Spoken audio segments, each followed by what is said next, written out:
When we met Chairman Mao, it was a bit overwhelming because this huge historical figure, to be able to meet him, shake hands and talk.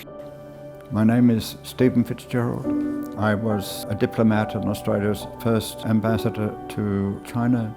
I have been involved in many activities to do with Australia-China relations over a long period of time.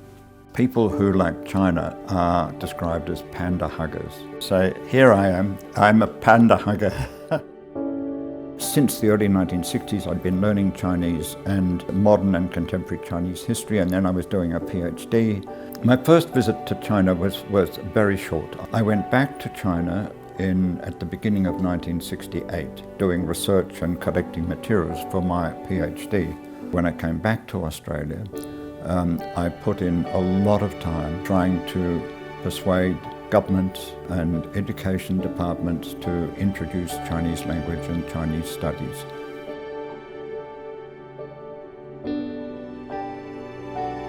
Whitlam went to China in 1971 when we had no diplomatic relations. We had this long meeting with Zhou Enlai. Australian media was so impressed that they wrote hugely positive stories about Zhou Enlai and about China. And it changed the dynamics of the way people were thinking about China. Whitlam established relations with China. Fraser not only accepted that, he made a visit to China and he adopted the whole China policy of the Whitlam government. From then on, we had continuity. I think it was very significant for Australia. People in the Chinese Foreign Ministry were very encouraging and helpful. We really were able to make some headway on cultural exchanges, on various technological issues, and in science.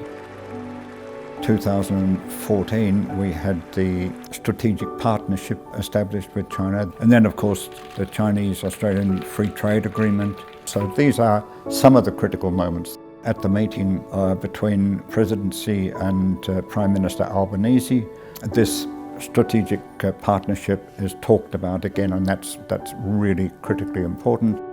Our government also recognised that the important thing was to keep the dialogue going, and so they did that. The Australia-China Council has done an extraordinary job in widening the range of issues and activities and fields in which we have exchanges. If we can keep the relationship going with the kind of program that the National Foundation has been funding and supporting, we can enjoy the relationship